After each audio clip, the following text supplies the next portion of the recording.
Вот Да. американцы, а давайте вот так вот выйдете, скажете, и вот их представляете, Нет, какие вы человеколюбивые. Ну, то есть, американцы не... Нет, схитрил ли Буданов в этот нет. момент Так это как-то? не работает.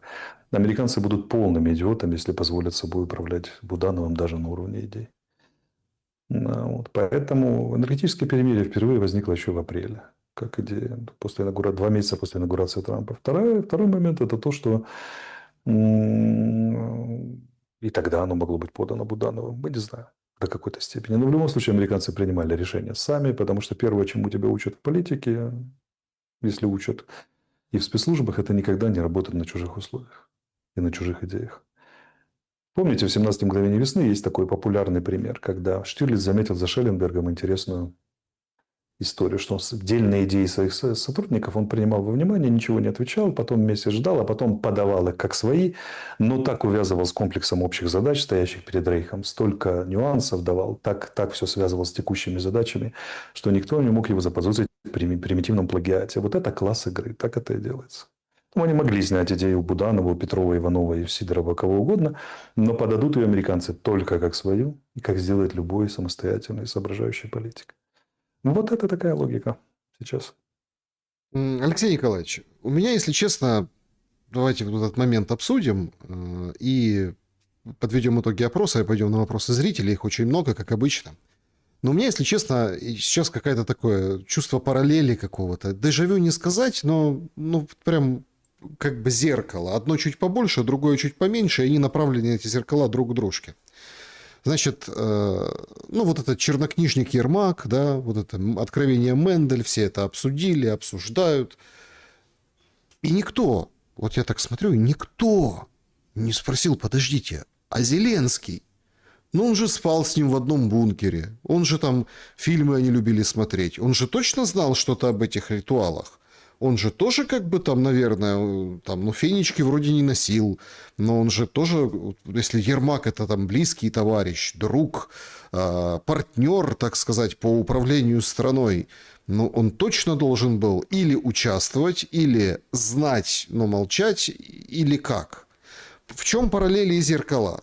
Смотрите, сегодня вот перед нашим эфиром в аккурат выходит Трамп и говорит: я никогда не был другом Эпштейна, я никогда не бывал на зараженном острове. И тут в сети сразу вечеринки, девочки, молодой Трамп, молодой Эпштейн, фотки, видео, какие-то вот эти моменты. Ну, то есть от него, он это от себя отбрасывает ровно потому, что он сейчас сидит в кресле президента. Прокомментируйте эту параллель. И, собственно, что означает дело Эпштейна в таком цивилизационном, масштабном проявлении вот этой истории? Ну, цивилизационно тут все понятно, что западные элиты долго позировали в роли моральных авторитетов, а кем они в значительной степени оказались, многие из них мы теперь видим, правильно, и так далее. То есть растление малолетних и все самые худшие, отвратительные еще преступления, которые может только как это, измыслить человеческий ум. Но есть две новости. Первое.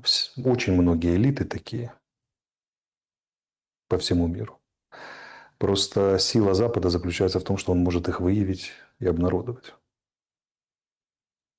А, например, если нечто подобное творится в Китае, к примеру, в Украине, к примеру, или в России, к примеру, или в Германии, к примеру, оно не в Германии, а оно не выявить это большая проблема и предъявить. Представляете, например, в России или в Украине публикацию через решение Верховного суда файлов, где в растлении малолетних, к примеру, участвует нынешний действующий президент в обвинениях. Это нереально абсолютно. Просто нереальная задача. Поэтому, с одной стороны, да, западные элиты извращенные предельно, но не забывайте, что западные же другие элиты управленческие, их-то, их и выкрали по Украине, разоблачили, правильно? И разоблачают. 3 миллиона документов, бери, разбирайся, поиск вводи и так далее, и так далее. В этом слабость Запада, в том, что они не имели права занимать моральную позицию и позировать в ней. А с другой стороны, в этом и сила Запада, который по-прежнему является единственным социальной группой, или там общественно-социальной, общественно-политической, культурной, я бы даже сказал, которая способна разоблачать такие вещи и предъявлять их на общее рассмотрение. То есть, укорачивать свои же элиты. Поэтому здесь и сильные стороны проявились, и слабые стороны проявились. Для... Что можно только поприветствовать. Гораздо хуже было бы, если бы его не разоблачили, и вся эта машина педофилии продолжала работать. Нет, тут же нюансы. Трамп Да. обещал. Он выполнил. Обещал Он опубликовать. И выполнил же. опубликовали. Он же выполнил, да. Второй момент. Что касается Трампа, ну, там же в значительной степени, я не вникаю, но на показания свидетелей, по-моему, строится, что вот он был и так далее, и так далее. Видео нет, фото вроде с Трампом нет. Фактически, или, по крайней мере, разоблачающих фото, как вот британского этого королевского товарища. Ой, я видел, Да, знаете, этого да, Эндрю, британского да. Эндрю. Он Да, говорит, так это да. ей плохо стало, он склонился, чтобы ей Вполне помочь. возможно, да, и так далее. Так вот, когда по Трампу такое будет, тогда и будем говорить. Но пока же этого нет, это на уровне домыслов, изнасиловали и прочее, прочее. Но мы же знаем, что на Западе существует в том числе и индустрия зарабатывания денег, и как это, и атак своих политических противников через обвинения в этом самом. Помните, Леви Строскан был такой в свое время, которого приставание горничной объявили. Я в страшном уме не могу себе представить, когда глава МВФ, придя с заседания, решил немного прижать горничную в гостинице. Тем более, что если ему очень надо, он бы нашел очень быстро, кого прижать, как можно в количестве 2-3 в бассейне, в сауне, в любом варианте. А тут горничная. Ну вот, наверное, на образчик женской красоты и обаяния он не выдержал и протянул руки. Как бы, да. Ну, как-то это все такое. Поэтому это инструмент на Западе, существующий за счет как раз того, что эта тема болезненна, социально актуализирована, защищена, существует соответствующее лобби. На ней очень успешно таранить. Поэтому обвинения Трампа в настоящий момент являются свидетельскими показаниями, недоказанными через суд. И попытка... Я думаю, что Трамп, если бы было чего всерьез бояться, как-то бы петлял все-таки. Ну, не похоже, что он особо сильно петляет. Да, он был с Эпштейном знаком, да, он ездил к Эпштейну на вечеринки, но быть на вечеринках, это же не значит, что ты там непременно 13-летних китайских или российских или украинских девушек где-то там уговариваешь и так далее. Поэтому ждем дальнейшего расследования. Если Америка докажет, что Трамп виновен в этих преступлениях, то по делам Трампу. Но пока не похоже. Ну, не похоже. В отличие от Клинтона, с которым более-менее все ясно. Нет, ну и там же видите, как сейчас это медийно все оборачивается. Упоминание. Все цитируют Ну, упоминание. И они упоминание. друг с другом, ну, как бы Просто это терли обо всех. настолько Понимаете? болезненное и гнойное дело, что даже упоминание как бы пачкает уже очень сильно. Но оснований для уголовного преследования действующего президента маловато упоминания. Поэтому это может пошкрябать его рейтинг, это может сделать там и доставить ему моральные неприятности, но всерьез поколебать его позицию на данном уровне пока такими доказательствами в кавычки пока не Но с знаю. другой стороны, была награждение, церемония награждения Грэмми. И когда выходит Билли Айлиш и говорит, что, ну, в общем, запрещать мигрантов в украденной стране или украденная земля, да, ну, это как бы, когда выходит рэпер, говорит I see out, и вот это вот мигрантский вопрос, и прям, ну, не знаю, номинация Грэмми, как я прям, Ну, прям как революция какая-то. это стандартная американская дискуссия, она такая. Они же постоянно друг друга в этом обвиняют, всем чем только могут. Сейчас это мигранты, там, прочее, прочее. Глобалисты честно сражаются с традиционалистами, все честно, всегда так было. И во в чем они только друг друга не обвиняли всю дорогу. И прочее, прочее. Да, есть яркие заявления, но так это и есть общественная жизнь Америки. Они очень любят эпатаж, яркие заявления, прорывы, там, обвинения, стойких судей, мужественных журналистов, проклятые спецслужбы и корпорации, которые скрывают правду. Это очень американская вещь. Поэтому да, это американский скандал. Вопрос, насколько мы должны участвовать в американском скандале или даже принимать точку зрения одной из сторон. У нас своя с вами сторона. Оснований для обвинения Трампа серьезных недостаточно, с моей точки зрения. Поколебать его позицию недостаточно. Слово он свое выполнил. Его же обвиняли, что он будет петлять, там то все договариваться. Он честно обнародовал все. Пожалуйста, ну, предъявляйте претензии. Дальше. А да, пытаться примазывать, педалировать, искать фотки и фотошопить будут еще очень долго. Ну, в Украине такое По невозможно, Трампу. вы правы, да. В Украине У я нас вам... Гангадзе непонятно, Да, кто убил до ну, сих вы пор. можете... Да, ну, да ладно Гангадзе. Если бы украинцы узнали, что творится по детским домам, и как там эта индустрия работает, и какие элиты, и как там отрываются, дело Эпштейна показалось бы вам в хорошем смысле шестой ясельной группы. Ну, пойди подними всерьез эту тему. Кто ее сейчас поднимет? Анна Малер когда-то пыталась поднять. Она же работала по... Можете, кстати, с ней поговорить, если она даст согласие. Ну, вот, или зайдите к ней на страницу, задайте вопрос. Она очень положила хороший кусок жизни и здоровья и личного риска для того, чтобы пресечь элитную педофилию в Украине, скажем. Чего им не Вот, на уровне хватает? Вот законодательства и прочее. вы можете как, уже не как там политический аналитик, как, а вот именно как автор и ведущий школы мышления и коммуникации, QR-код, который возле вас, вы можете дать этот ответ? Потому Ну, что, две ну, основные смотрите, причины. Да. грязь же жуткая. Раз. Во-вторых, это люди, у которых денег кучи, возможностей кучи. То есть откуда это берется? Причем Ну, на таком высоком уровне. во-первых, откуда? Ну, смотрите, говорят, что у турецких султанов или в окружении, скажем так, турецких элит был очень развит гомосексуализм. Прямо являлся, и историки пишут, являлось, и вообще не только турецких, ну, первое, что в голову пришло, но там, где был избыток женщин. То есть, если у тебя бесконечный гарем, они в конце концов тебе надоедают. Как бы это та же самая история, что сначала человек начинает догоняться витаминами, потом коксом, потом все более тяжелыми, потому что он не вставляет уже слабенько. Если у тебя есть все виды секса, а люди, миллиардеры, могут купить любой вид секса в любом варианте, то в рано или поздно вставлять от вседозволенности перестают вставлять. Нужно что? Нужно тешить, ну, нужно постоянно допинговаться, чтобы были новые чувства. Раз. Это первое. Второе – это как бы эксперименты с безнаказанностью и богоизбранностью. Потому что запретное удовольствие – это же лучшее личное психологическое доказательство принадлежности к неприкосновенным элитам, чем все твои 200 миллиардов долларов. По той простой причине, что как бы, ну, 220 миллиардов есть у многих кого, а вот, например, ритуальное людоедство есть не у всех. Или там педофилия, понимаете, да, и так далее. Тут же момент какой? Вот судьба Маска интересна. Он рвался на эти вечеринки, но так и не попал ни разу. А зачем он рвался туда? За педофилией? Поверьте, Маска при его возможностях, он может купить себе любую педофилию в любом варианте без всякого Эпштейна. Просто сила всей этой истории, можно сила в кавычках, была же не только в том, что там малолетками занимались и вообще развратом. Эпштейн сумел создать тусовку элит как это, не только с девиативным поведением, а в принципе очень, это как гольф-клуб элитный. Очень много людей тусуются, а значит очень много связей, очень много знакомств и очень много сделок можно заключить неформально. А поскольку западный мир – это мир институций, причем институции под прожекторами контрольных систем, СМИ там, и так далее, и так далее, площадки, на которых можно познакомиться и обойти формальные процедуры, и заключить сделки, получить договоренности, крайне высоко ценятся.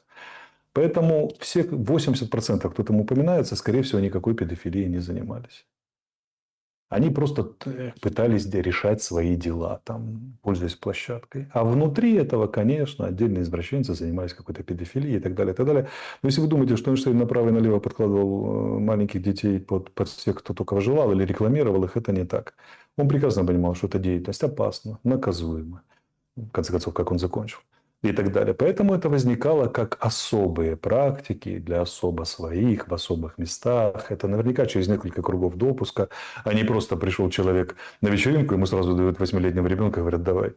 Как бы, да, и так далее. Поэтому большинство там тусило для того, чтобы как бы, получить связи. Клуб. Он сумел создать машину, которая работала годами по неформальным связям. Очень серьезно. Посмотрите, только обвиняемый. Член королевской фамилии Британии, член королевской фамилии Норвегии. Там, то есть, 5-10. И они сейчас, бедняги, крестятся и отмываются, потому что они, в принципе, могли там не видеть ни одного человека младше 18 или 21. Но теперь, как бы, твое имя там упомянулось, и поди доказывай, что ты не верблюд. Поэтому советник, кто премьера Словакии, сразу подал в отставку.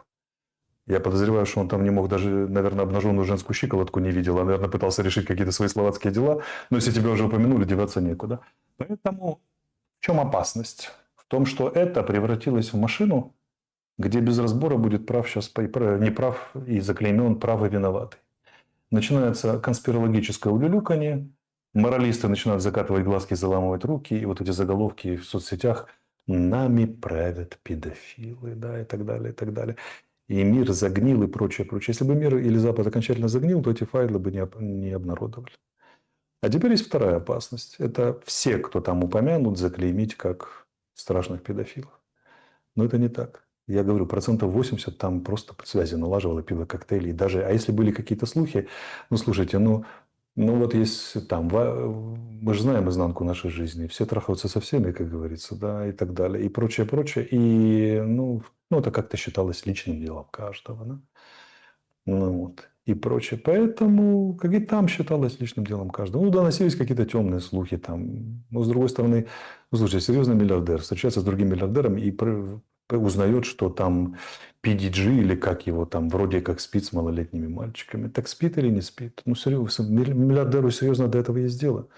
Ему надо купить пол Кении, половину Конго, там какие-то там нефтяные эти самые тогда. Ну, слышал он. Ну, так где-то, конечно, кто-то спит с малолетками и так далее. Может, даже здесь, в соседней комнате. Но я-то здесь не за этим.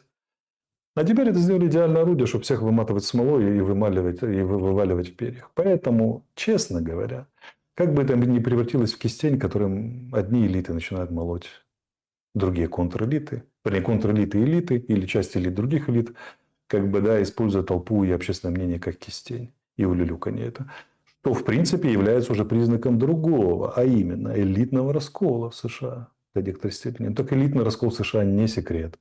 Демократы и глобалисты, вернее, и традиционалисты удушить друг друга готовы давно. А это просто одна из форм, которую приняло это противостояние. Ну, окей. Как бы, да. Там вот Алексей расследование, Николаевич, например, было, что украинское модельное агентство поставляло туда девчат. Ну, вот это вот это нас касается. Это можно и расследовать.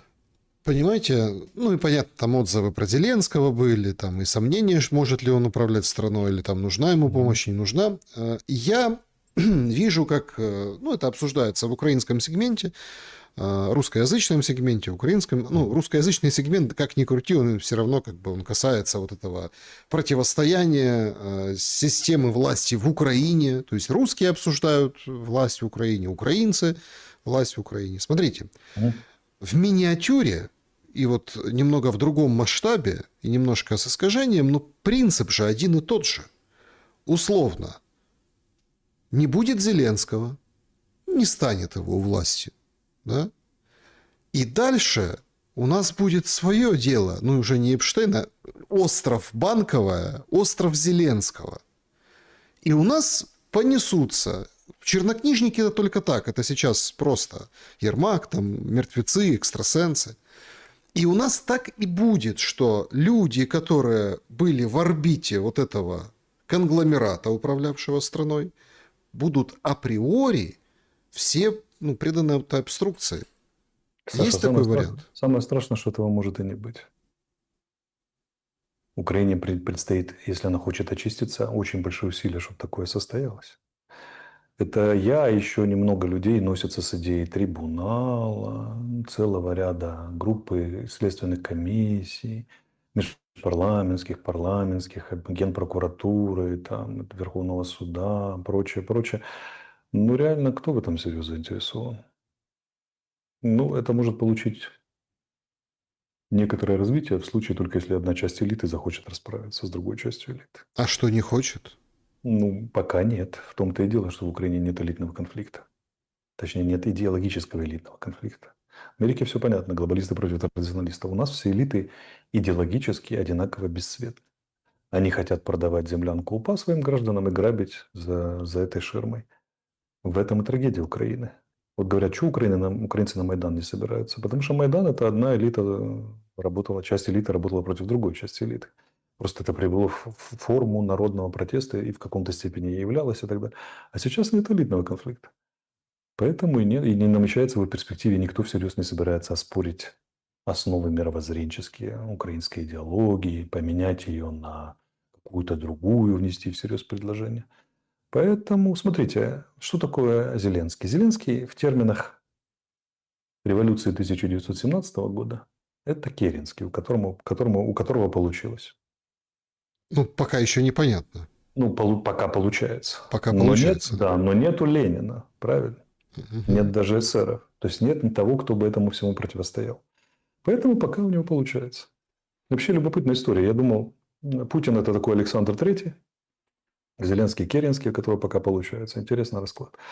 Или в термины французской революции. Ну, Зеленский – это Дантон такой. Ставка на эмоции, на моральные категории, Редкостный Дондон. да, мобилизация. Ну, нужен Робеспьер или хотя бы Наполеон. Или Наполеон. Ни Наполеона, ни Робеспьера в Украине нет, и вряд ли он возможен. Поэтому они пока чувствуют себя прекрасно.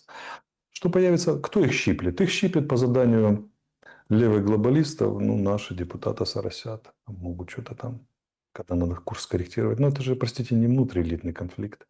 Это просто средство управления через сигналы. Опять же. Сегодня в Черкасах было убийство вот этого Русинова. Ну, это ситуация прошлой недели, когда был конфликт с местным депутатом, покушение на жизнь, он там вроде поджигал авто. Это майдановец, вояка, ну, уже вернувшийся, ему 59 лет. И за ним вышел наряд, и он там положил 4, ну, его в конце концов прихлопнул спецназ. Сегодня вышли в Черкасах побратимы, ветераны перед облгосадминистрацией, что всех наказать, вот этих, кто его ликвидировал за жизнь, такого честного майдановца, еще и там, отвоевавшего, как-то уж очень и Здесь есть два очень способа рассуждать на эту тему. Первое – пахнуло это чем-то, да, да, таким. первое – это формальное. Ну, даже тот же вопрос – это военно-мемориальное кладбище. Верховный суд выносит постановление о незаконности, ветераны говорят «нет, законно, будем продолжать хранить», и Верховный суд затыкается. Но с точки зрения нормального государства как-то не очень камильфо, когда кто-то с улицы может заткнуть Верховный суд, правильно? Это как бы не очень хорошо. С другой стороны, мы понимаем, как у нас судит Верховный суд, простите, где глава Верховного суда? На какой взятке он попался? И что там как бы ветераны выходят вступаться, когда ну, уже беспредел. Там же был у этого гражданина вроде как по царству небесного конфликт с главой местного ОДА или там еще чего-то, который якобы был на Селигере, российский след. В общем, вся эта вот мешанина, которая неизвестно, правда или нет. Вот. И вопрос, ну, тенденция к самосуду, она же не возникает сама по себе, правильно? Или к самоуправлению вооруженному. Она возникает там, где не работают государственные институции. Вот как раз Керенский – это тот, кто не хотел создавать институции и не мог создавать. Дантон – это тот, кто не хотел создавать и не мог создавать. И Зеленский – тот, который не мог. Это персонализированная на моральной истерике и мобилизации попытка управлять. И в силу неработающих институтов. В обществе усиливаются тенденции. Все больше стрельбы в ответ на деятельность ТЦК. Каждый день Каждый день. мужчина открыл огонь. Все больше попыток управлять ключевыми положениями, пока непосредственно касающиеся ветеранов и военных, методом военного веча. Все больше попытки устанавливать суд, самосуд или там правосудие, или требовать правосудия через военное вече. Майдан, анархистские, атаманские формы. Это следствие неработающих институтов. То есть ложной государственности, которая у нас ложной в силу ее практической эффективности. Ну вот как бы да, чем меньше будет государства, тем больше будет самосуда. Добавьте к этому как бы резкое разделение элиты как колонизаторы, а все остальные как колонизируемые, классовую ненависть, классовое неравенство, и мы закладываем не одну бочку под так называемый гражданский мир в Украине, который уже и миром-то не назовешь, а Ну, вы себе 144. противоречите, Алексей Да. Николаевич. Противоречили в каком смысле? Говорите, что да не будет никакого трибунала, может и не быть трибунала, судов, ничего никто... всем... Самосуд – это не трибунал, вы же Нет, понимаете. подождите, не будет вот этого. А с другой стороны, говорите, закладываем бочку. А можно заложить бочку под то, чего нет?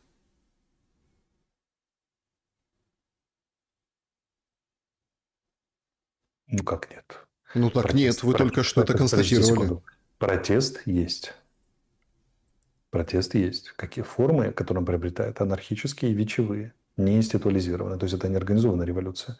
А переход к тем формам, которые я предлагаю, трибунал, это институализированное решение на уровне парламента. До этого очень далеко. И перевод стихийного протеста до областного даже уровня, как бы на там, местного, регионального, в институализированное парламентом расследование, это нетривиальная задача. Сказать, что невозможно, нельзя, но нетривиально. Потому что, опять же, это, как вы говорите, это будет наш остров и наши файлы Эпштейна. Половина парламента туда попадет, а они же этого не хотят. Вот поэтому будут ли они это делать или нет, это большой вопрос. Да? Это, кстати, тоже так интересно, знаете, сегодня, говорит, полицейский, Выговский, да, этот глав, говорит, слушайте, говорит, каждый день нападают на ТЦКшников. Так это ж все ИПСО. Ну как? В смысле нападают, отстреливаются с ножами. Так ИПСО, это все не верьте. Не, у нас министр иностранных дел, вернее, внутренних дел сказал недавно вообще замечательную фразу. По крайней мере, так его процитировали. Он сказал, люди замерзают, надо же что-то делать. Да. Ну, вот я тоже себе представляю, заходит Жуков и говорит, знаете, фронт отступает, товарищ Сталин, надо же что-то делать. И думаю, расстреляли бы его в кабинете Сталина или все-таки дали бы отойти шагов 5? Да, Сталина на вас нет. Подводим итоги. Управленец, да дело нет, просто управленец такого уровня, министр не может говорить, надо же что-то делать. Это все равно, что пилот самолета выходит и говорит, у нас правый двигатель горит, надо же что-то делать, уважаемые пассажиры. Не знаете что, кстати? Но так не делается. Министр на то и поставлен, чтобы он предлагал варианты, что делать, а не констатировал, что надо же что-то делать. Может быть, его довели до такого отчаяния, что он на внутренних совещаниях уже не может добиться, поэтому пришлось выйти в публичное пространство. Но вообще надо же что-то делать, управленцы говорить не могут, даже если это управдом или дворник. Так, значит, поехали к вопросам, но перед этим закроем голосование. Кто наносит больший урон обороноспособности страны? 4% ухылянты СЗЧшники, 19 ТЦКшники и продажные менты, 23 громкие профессиональные украинцы, ну и тихие решала Зеленского 53%. Видите, люди все-таки, да, вот поддерживают вашу позицию, высказанную в самом начале. И так, наверное, есть тихие решала Зеленского, имена которым, как и легион, как показывает практика. Поехали к вопросам. Друзья, спасибо большое, что оставляете их. Давайте сначала вопросы по QR-коду, которые с закрытого клуба, потом сообщества. И обязательно уделим время сегодня чатам трансляции. Там тоже очень интересные вопросы. Так, поехали. Значит, вот такой вопрос. Вопрос Алексею. Насколько правильно говорят, что Донбасс – главный укрепрайон, и поэтому его отдавать нельзя? А если отдать, то дальше укрепляться просто негде, и враг зайдет легко. Ребята, это сказки Венского леса. Российским войскам от Чернигова до Киева 140 километров. 165. Почему вы панически не кричите, что надо немедленно укреплять Киев и северную границу? А Донбасс, мол, вот последнее укрепление. Опять же, а почему не строились укрепления за 4 года во всех других местах? Не хотите себя спросить? Сказки. Северная граница с Российской Федерацией 1500 километров в общей сложности. Как бы, да? Вас она не сильно беспокоит? Вас беспокоит именно Донбасс? Угу. Так, следующий вопрос. Алексей, вы постоянно говорите, что если поднять эффективность управления Украины на 10-15%, то многое изменится. Но что будет, если поднять уровень эффективности управления России на 10-15%? Только в одном случае это пытаются сделать, а в другом, наоборот, консервация, деградация. Не, пытаются и те, но и у тех плохо получается. Ну, а что будет? Если наоборот. Как, если, ну, тогда быстрее начнет валиться фронт и быстрее браться наши города. Угу. Так, Саша, добрый вечер. Можно задать вопрос Алексею. Что ему известно о деятельности спецназа «Ахмат» на Сумском направлении? В частности, о деятельности генерала Алаудиоева. Алаудинова, скорее всего. Ну да, наверное, Алаудинова. Его подчиненных. Они в основном в интернете с женщинами и критикуют, и критиками воюют в интернете. Или на фронте тоже что-то демонстрируют. Как он оценивает позиционирование их деятельности? И что украинские военные, знакомые Алексея, об Ахмате говорят? Какие впечатления? Спасибо большое. Дорогие друзья, вопросы такого уровня меня беспокоят меньше, чем мне хотелось бы. Не готов ничего говорить, просто не интересовался. Угу.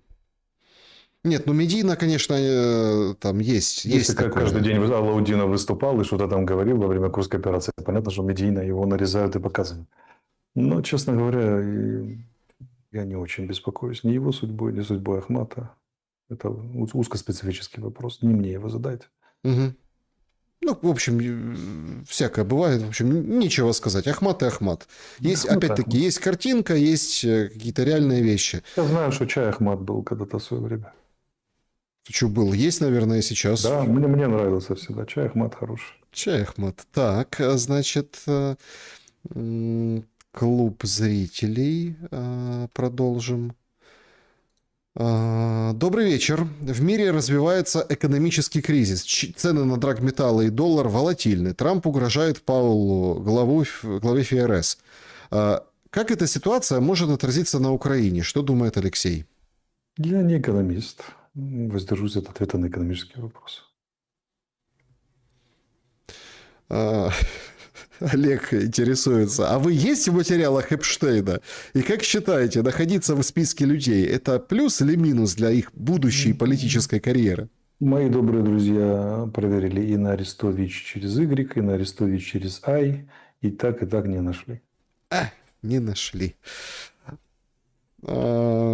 Так, Алексей, вы ранее допускали, что большая война с Россией может стать вероятной ценой за вступление Украины в НАТО. Учитывали ли вы в своем анализе иррациональный фактор войны, то, что она способна приводить к непредсказуемым катастрофическим последствиям?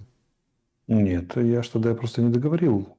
Но проблема в том, что ценой за вступление в НАТО без вступления в НАТО. Вот. Понимаете, моя журналистка просто повела беседу в другую сторону, и я не стал уже настаивать.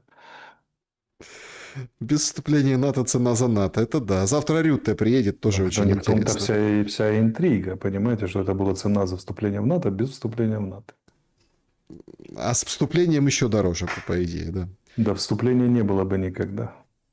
А после войны тем более. Дмитрий Медведев, пишет пользователь в интервью, сказал, что морально готов использовать ядерное оружие. А, собственно, куда бить-то? Какие цели преследуют данное заявление?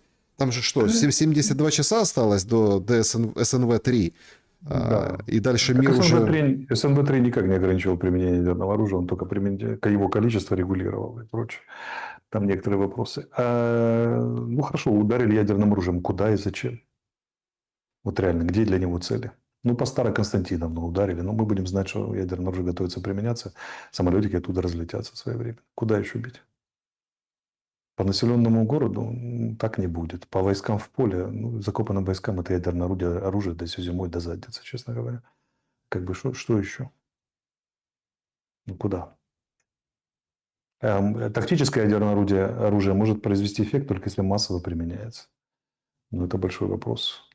Как бы стратегическое, там, где там мегатонны считаются, но это нужно очень достойные цели какие-то. То есть, скорее всего, больших промышленных районов не осталось. Плотины, гуманитарная катастрофа страшного масштаба. Что там еще? По населенному городу вопрос. Кроме того, старт стратегической ядерной ракеты с боеголовкой будет неоднозначно воспринят другими ядерными силами этого мира. Ты же не знаешь, может, она на Вашингтон летит, правильно? И даже если Россия трижды предупредит и скажет, это всего лишь на Киев, как бы могут и не поверить, а тогда полетят в ответ. Какой дурак это будет делать? Поэтому это заявление из разряда, давайте сделаем какое-то сильное заявление, потому что Рютте едет в Киев. Вот что-то такое. Так, значит, здравствуйте, Алексей. Несмотря на прочную повестку, вопрос о русском языке даже профессиональные украинцы не могут внятно дать ответ. А спектр открыт от «надо бить детей» до «дома говорите как хотите». Так или иначе, можно ли сказать, что для населения это отношение просто спрятать скелеты в шкаф, особенно в последнем случае? И как вы оцениваете потенциал общественного взрыва? Благодарю. Постскриптум. Удалось ли вам посмотреть канал того китайца, если смотрели? Мне еще не удалось. Нет потенциала общественного взрыва по поводу русского языка.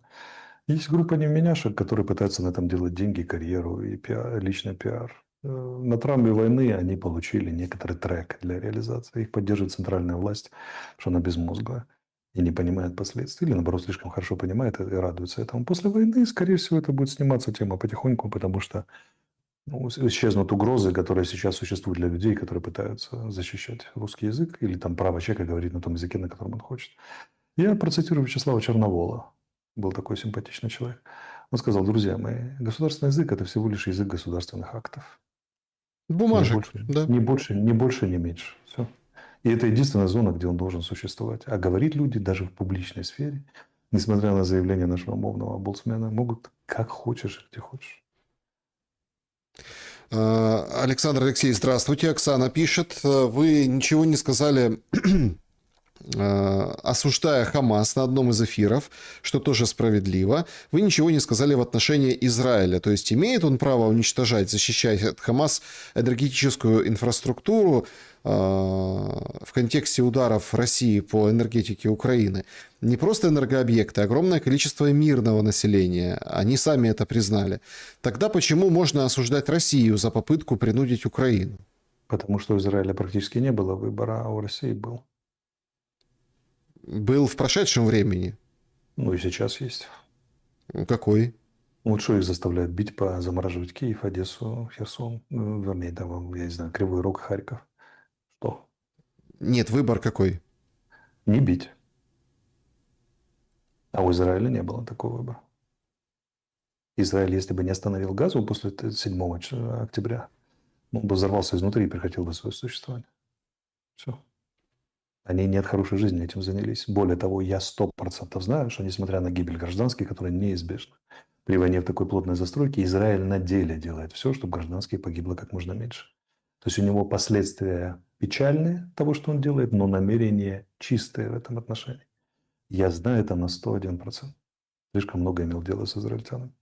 Поэтому намерения до некоторой степени в моих глазах извиняют. А кроме того, безвыходное положение у них было. Смотрите, у Хамаса был выбор, нападать или не нападать на Израиль 7 числа. И валить там тысячами этих самых, насиловать женщин с переломами ног, там, да, убивать младенцев и прочее, прочее. А они могли этого не делать. А у Израиля после этого уже не было выхода, понимаете? Не было.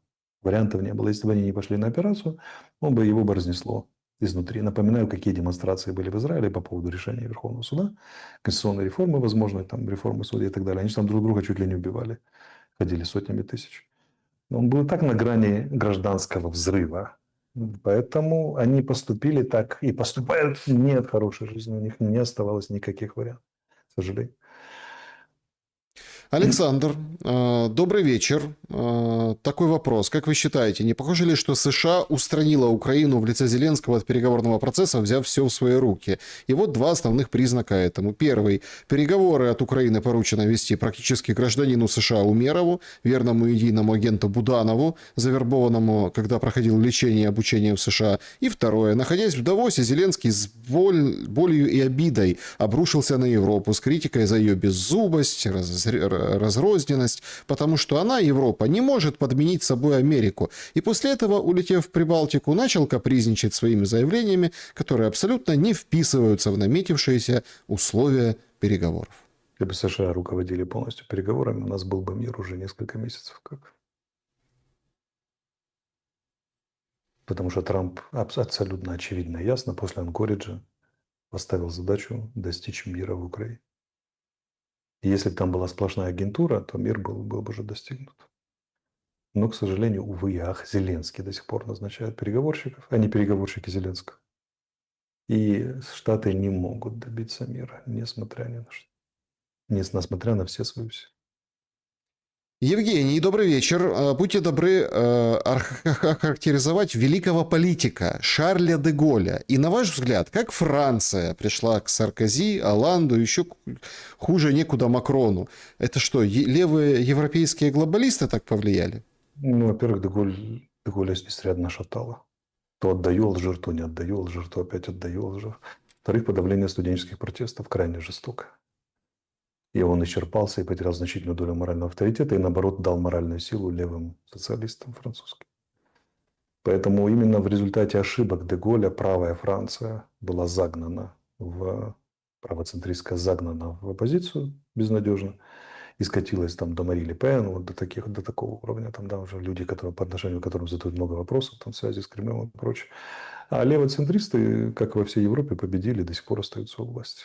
Это из-за ошибок де Голля. Он дискредитировал правую идею в значительной степени во Франции. Поэтому де Голль человек симпатичный, не знаю, великий ли, но именно его ошибки привели Францию к нынешнему положению в значительной степени.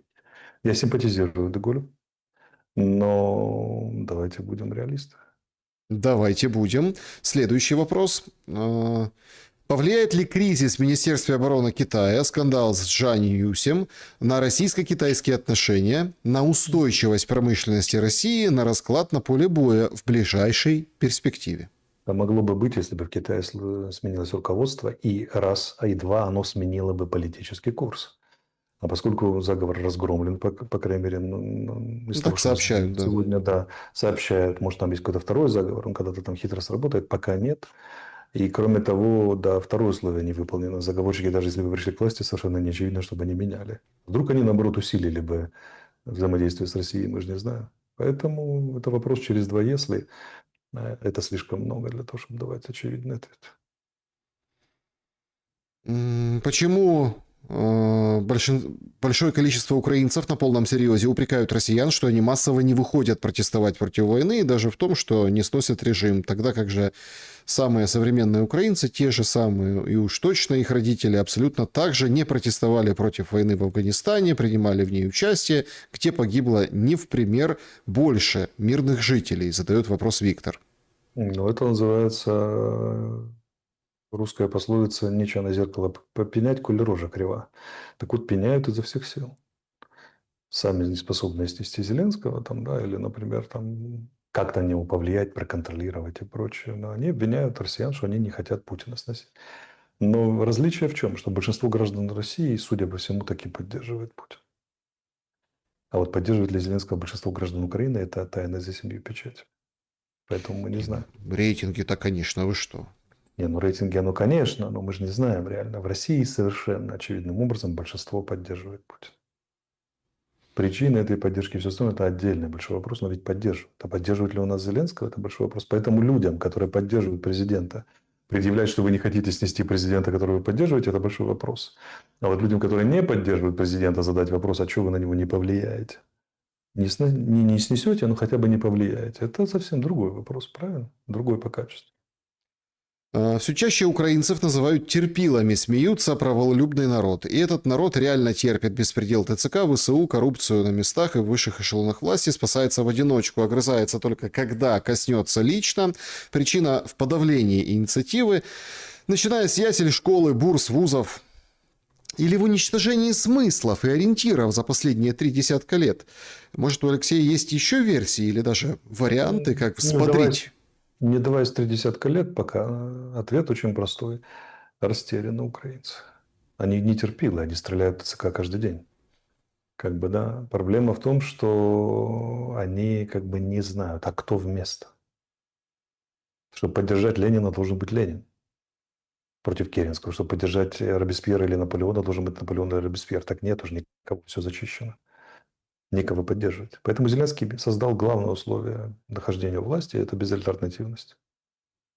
Политическое поле зачищено. 50 тысяч дел по политическим мотивам в стране.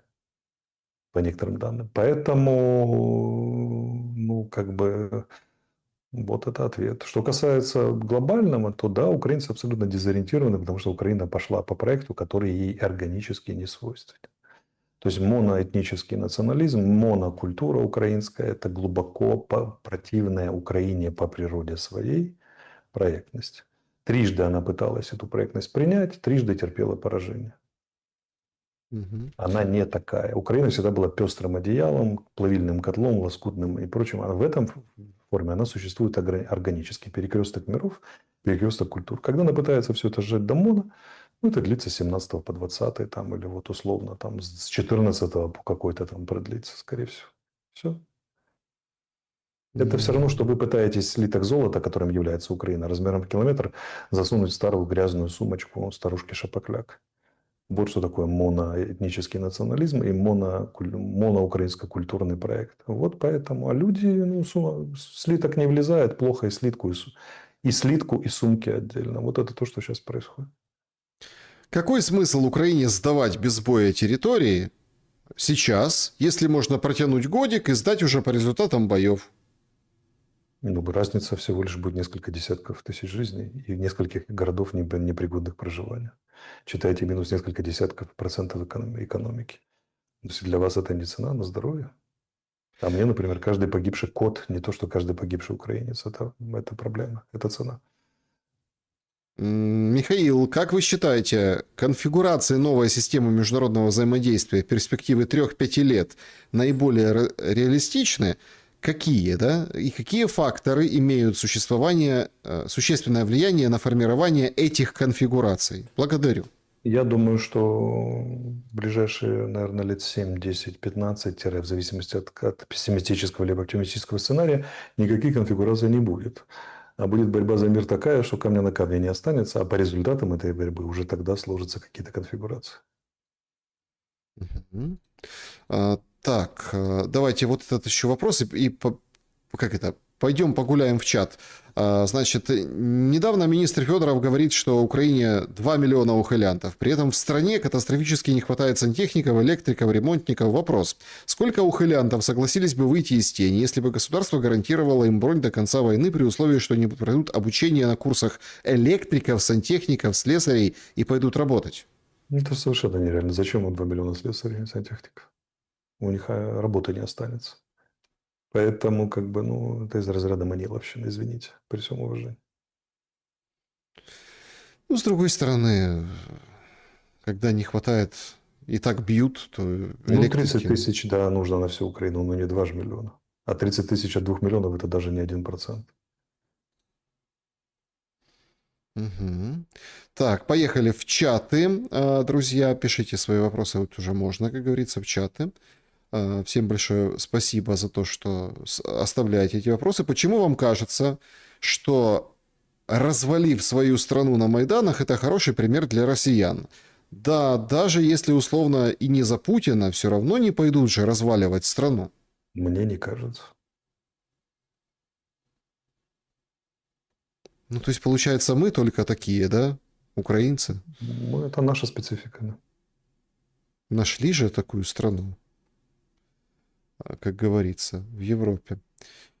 Так, вот пишут, действительно, это человек из Херсона, говорит, отдельное вам спасибо о том, что нас действительно не забываете, и это, ну, в общем, прекрасно, о том, что вы всегда вспоминаете Херсон, человек из Херсона.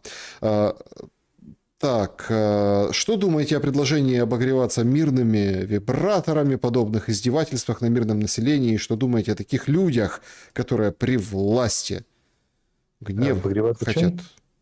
ну, этими мужчина-заменителями? Ну, это же было вырезано интервью, его же давали в ноябре 25-го. Просто в контекст вставили. Со мной делали это так часто, что я вырывали из контекста и постоянно это делают, что я скорее на стороне Павелецкой. Не потому, что это самая остроумная шутка, а потому, что это просто черный пиар в отношении ее применили. И это нехорошо. Так, пишут, Алексей оправдывает Сахал. Почему тогда в Израиле открытой границей нет бусификации? Как это, простите, связано?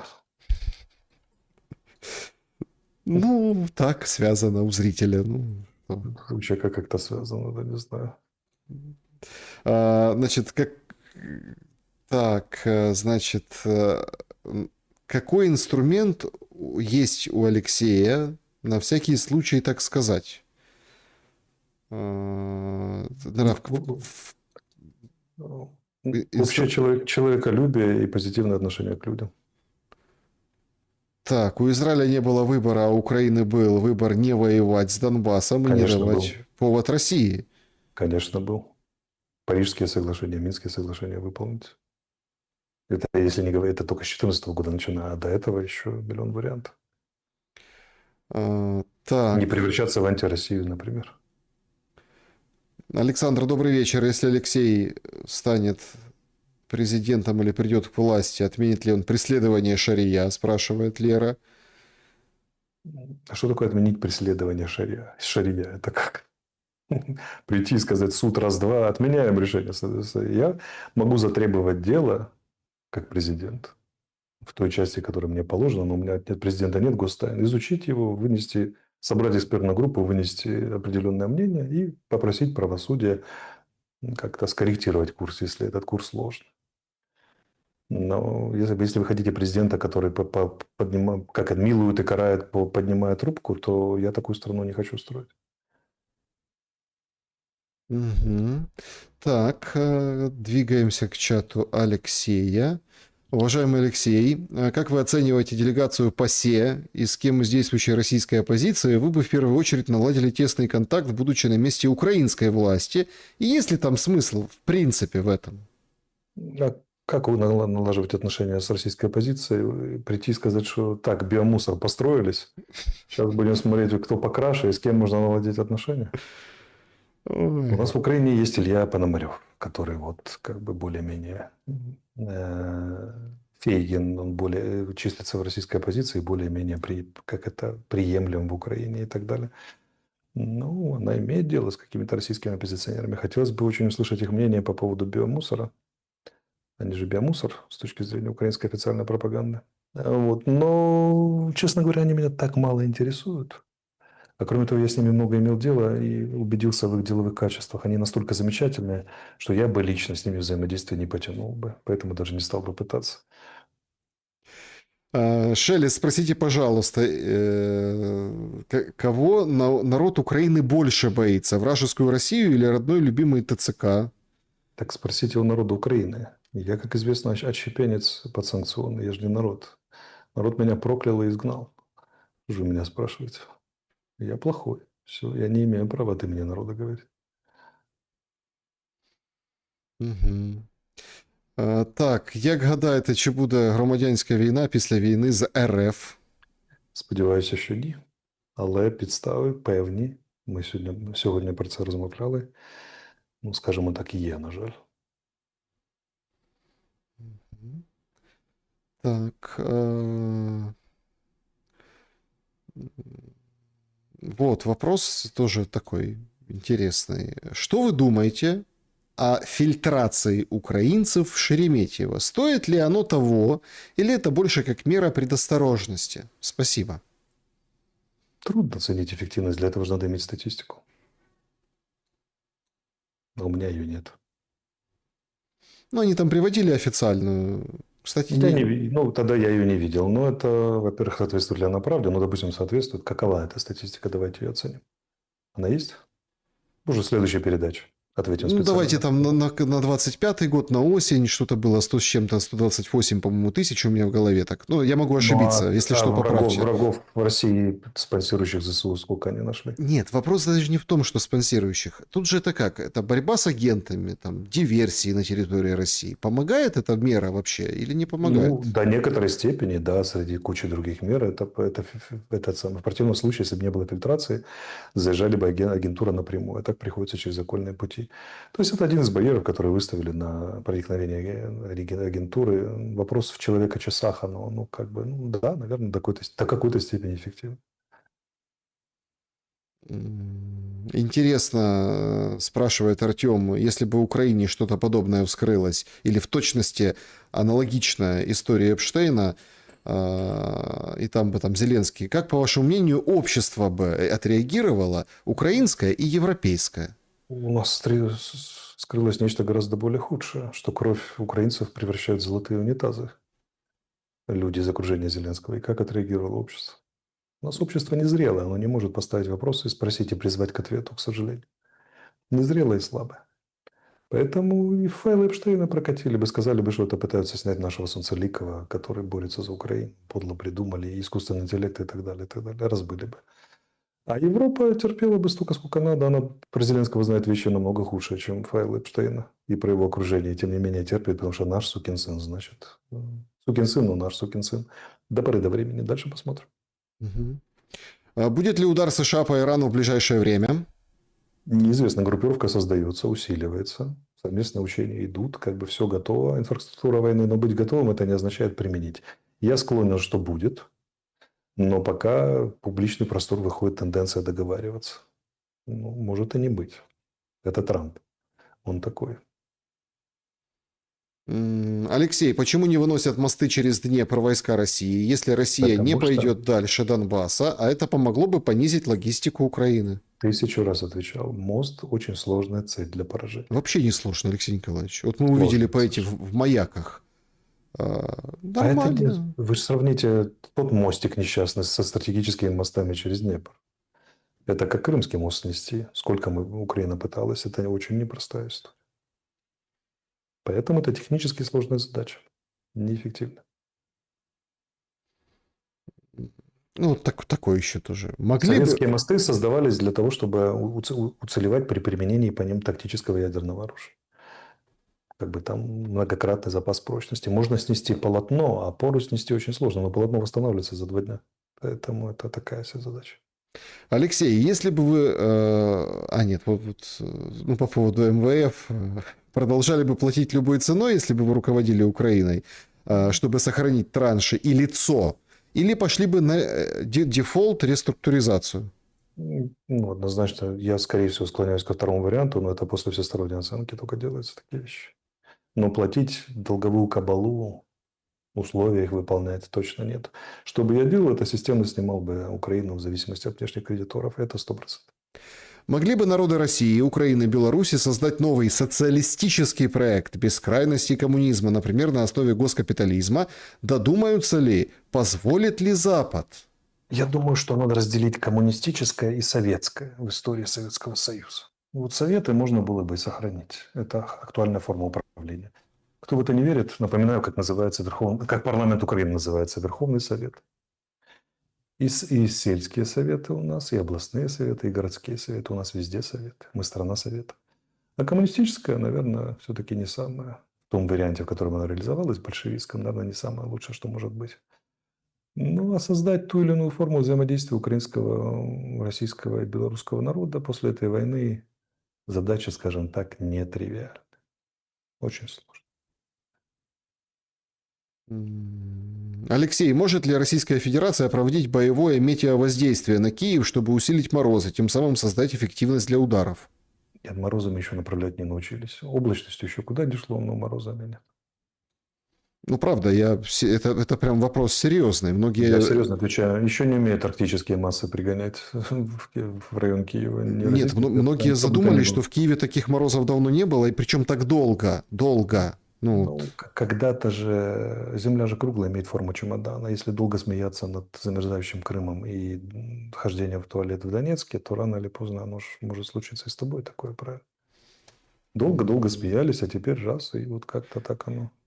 Смерть Путина остановит войну? Павел спрашивает. Вполне может быть, а может наоборот усилит. Мы же не знаем, кто придет к власти после Путина.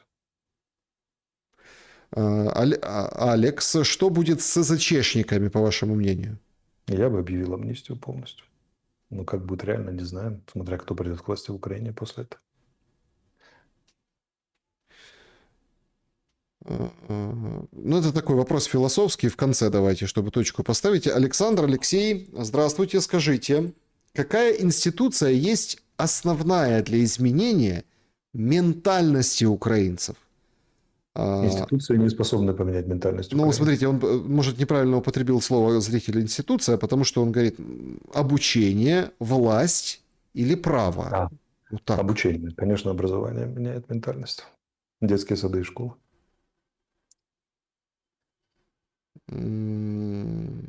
Ну, тут спонсор вашего канала. Кстати, друзья, спасибо большое, что подписываетесь. Там спонсорство оформляете. Спрашивает, исчезнут ли ТЦКшники после объявления с улиц, после объявления в случае подписания мира. Исчезнут ли ТЦКшники? Да. Я думаю, ТЦКшники могут исчезнуть и до подписания мира. На них сейчас всех собак вешают. Да, на них сейчас вешают всех собак. Они окажутся козлами отпущения еще в ходе войны, а формы и способы сменят, например. Те же телекамеры, умный город, там, аресты имущества должников, там, прочие ЦНАПы и так далее. И должников и ухилянтов. И такие варианты рассматриваются. Кстати, о всех этих вещах. У нас давно очень стоит сбор на поддержку 9-го полка сил беспилотных систем на наземные роботизированные комплексы. Их основное предназначение – это снабжение и раненых вывозить. Поэтому это не боевые системы. Я понимаю, что в условиях, в которых сейчас находятся украинцы, призывать жертвовать деньгами, когда вы замерзают ваши семьи, как бы на армию неудобно, но если кто-то может, как бы поддержите. Напоминаю, что сбор существует. Да, это на канале Алексея Арестовича. Мы выходим по понедельникам в прямом эфире на 2 каналах сразу. Друзья, поставьте лайки, не забудьте подписаться. Алексей Николаевич, благодарю за время и мысли. Спасибо большое, Саша, взаимно, и до встречи. Друзья, берегите себя, добра и света. Увидимся.